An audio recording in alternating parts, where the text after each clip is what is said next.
আপনি যে সুদি লোন নিয়ে নিজের ব্যবসাকে বড় করেছেন, নিজের কারোবারকে বড় করেছেন এবং সেই কারোবার দিয়া যে টাকা উপার্জন করেছেন, যে টাকা কামিয়েছেন, সেই টাকা আপনার জন্য হালাল, আপনার জন্য জায়েজ।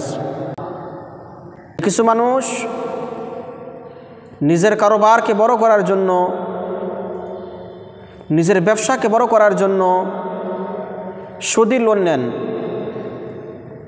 সুদি লোন নেওয়ার পর নিজের কারোবারকে, নিজের ব্যবসাকে বড় করেন।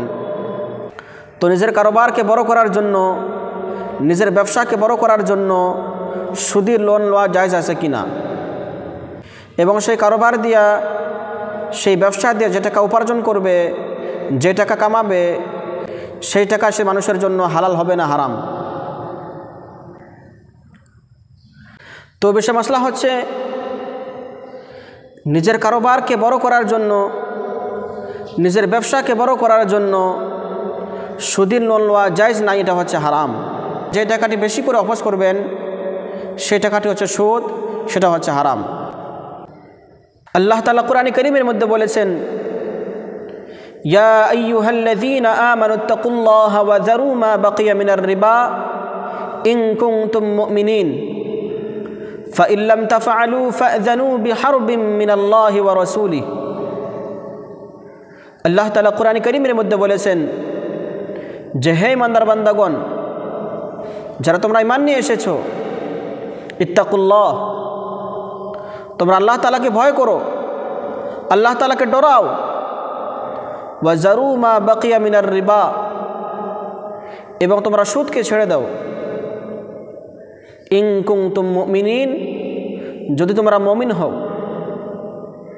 যদি মুমিন হও তাহলে সুদকে ছেড়ে দাও। ফাইন লাম তাফআলু, আর যদি সুদকে ছেড়ে দাও না, আল্লাহ তাআলা বলেছেন ফাযনু বিহারবিন মিনাল্লাহি ওয়া রাসূলিহি, তাহলে তোমরা আল্লাহ তাআলার সঙ্গে এবং আল্লাহর রাসূলের সঙ্গে জং করার জন্য তৈয়ার হয়ে যাও। প্রিয় ভাই বন্ধু সকল,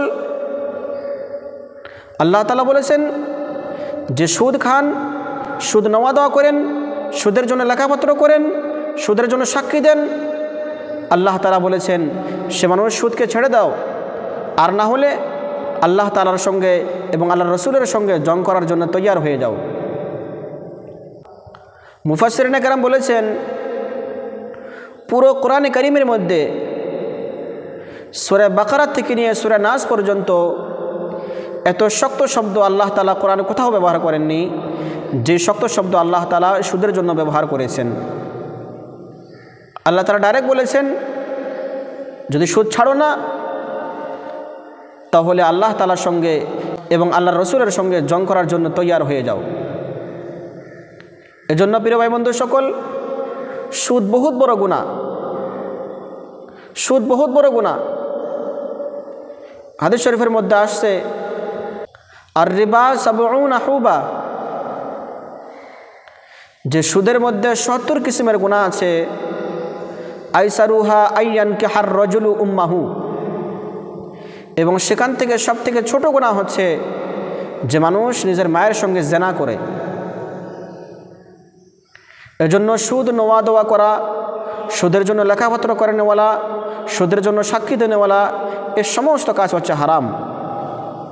এজন্য যেগুলো মানুষ সুদি মামলা করে সে মানুষের জন্য তওবা ইস্তেগফার জরুরি।